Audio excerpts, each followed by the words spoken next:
remember when I first saw The Conjuring, the very first Conjuring movie in theaters with my dad, July 19th in 2013. I said it in the review, I hope I did, that this movie is going to change horror. This is something that's going to be a masterpiece, a classic, and my god, it really has changed horror. From that movie came out, from now, horror has been some of the best films of the past recent decade. Memories I can think of, like horror movies have just changed, and it's the best change horror's ever gotten. And it's just because of Conjuring and James Wan. To me, it is. That's the movie that did it for everyone. And so now we're here. We got all these Conjuring Universe movies. And now we're here with the one I can't even pronounce right. The Curse of Llorona. Llorona. Fuck! God dang it! Llorona. The Curse of Llorona.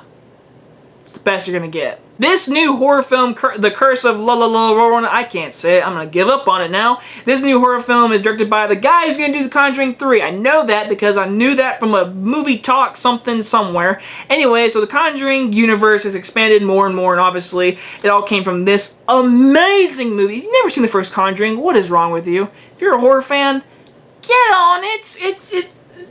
It's amazing. Either way, so the Conjuring Universe expanded, so this movie is part of the Conjuring Universe. I didn't know that. When I went to this movie, I was like, so wait, this movie is part of the Conjuring Universe, right? And then they were like, yeah, it is. I was like, how? Like, it just, I don't know. And so I watched it, and my god, yeah, it's part of the universe. There's a scene where it's literally, let's show off this scene from this other horror film. Oh, this is why it's connected. It's literally the dumbest reason why these movies is connected. Won't spoil it what other horror movie it is, but blah. And because we got Annabelle, which was trash. Annabelle Creation was great, though. Then we got The Nun, which was blah. We're supposed to get The Crooked Man, but, you know, they're going to do The Nun 2 instead. Either way, so we're here to talk about La Llorona. And this movie is basically starring the girl from Scooby-Doo. She's Velma. And so there's also a scene where Velma is in a room and Scooby-Doo's on TV. That was a pretty funny movie. Pretty good job. Good Easter egg. Either way, the movie is basically this woman. It's a famous myth, actually, in a certain set in Mexico, that this woman has drowned her children due to certain reasons. She died. She's now a ghost, demon spirit, and she's coming after your children. And so Velma's got to protect her kids from Curse of La Llorona, and we got our movie, and it's so cliche. Oh my god, I can't tell you guys enough. This movie is forgettable. I saw it yesterday, and I almost did a review last night, but you know what? I slept on it. I was like, you know what? Maybe it wasn't too bad, because I'm going to talk about positives. First things first, I will say this.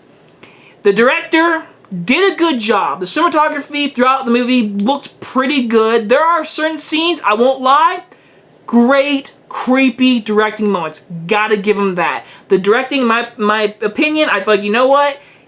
Maybe he'll do good in Conjuring 3. We'll see what happens with it. But my god, I mean, could you say James Wan ripoff? I mean, if you watch this movie, if you didn't know the director, if you knew who James Wan was, then you'd be like, this is a James Wan film, no doubt about it. It feels so much like a James Wan film, how the camera is, the directing. It's such a ripoff. But then again, there are certain scenes I was creeped out. There's a scene in the very beginning of the movie. It's a hallway scene. The lights are green. When you see it, to me, it was a silent scene, but it was the most creepy because it involved a mirror and boys staring at a mirror, which involved a figure just walking. And it's so creepy. I won't get more into it because if you want to see it. But yeah, it's creepy. There's other scenes that creep me out, which are La Llorona. I can't lie. The figure of herself, it's fucking creepy. The white dress, the crying to lure the children in, her like turning her neck like that, and just her eyes, the yellow eyes and the black coming down her face, and her screaming kind of remind me of Woman in Black a lot. If you ever seen the movie, really good horror film. I can't lie, when I walked to my car, I was a little creeped out. I can't lie. I have woods around my theater. I always say to myself when I walk out of the theater, am I creeped out?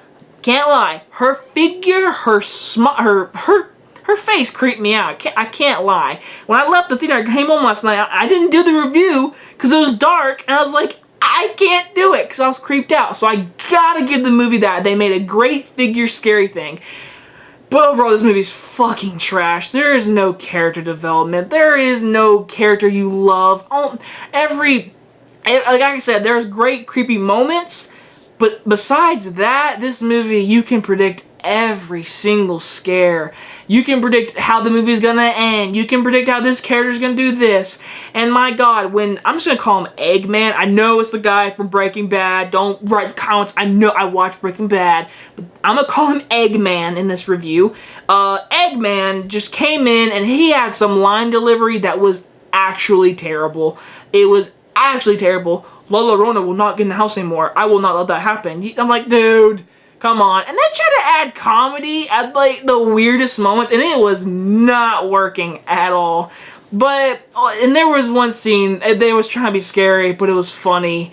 It just involved a character doing, like, just body doing this. Boom! When you see it, it made me laugh out loud. And then there's just character dumb moments that are like, there's literally one moment in this movie, I literally did that. I was like, are you kidding me? It involves barricading something, and they forgot something. And I'm like, you're dumb. You're dumb. There's just another character trying to reach for something, and it's like, why do you need that thing right now? Why do you need that item with you right now, you dumb little... Don't want to get into it, but overall, the performances aren't amazing. The mom, Velma, she's fine. The kids, they're fine. Again, the directing is a ripoff from James Wan. Is it creepy? Llorona herself, I think is. I know this movie is really a famous myth, whatever. And you know what? They should have just stuck with the myth. Filmed it in Mexico, for crying out loud. I mean, my God, I work at the movie theater, and I'm not just like being, what is it called? When you look at someone and you're just like looking at them, you're being judgy, whatever. I'm not doing that. But when I was in box office and I was selling tickets to La Llorona, most of the people that came and bought tickets were Mexican. They were. They said the name right. They were like, La Llorona. I was like, good for you. But there was more Mexican people coming to this movie. So I was thinking, why would this movie set in Los Angeles when the Mexican crowd is coming? Because it's a famous myth in Mexico. So the directing and the producers, they got the marketing and everything wrong, because freaking the Mexican people, or any Puerto Rican people, come and watch this movie this weekend. And I experienced that because I was selling the tickets to them. But overall, the movie is just a cliche piece of shit. I'm going to give The Curse of La Llorona a D+. Man, these Conjuring Universe films, I mean, this really felt like a cash grab too. But I just, what's up with it? I mean, The Conjuring 1 and 2 are great.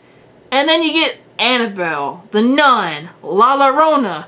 Like, the Crooked Man's gonna be shit. We all know it now. Anyway, guys, I hope you guys enjoy this review, and I'll see you guys next time. Bye-bye.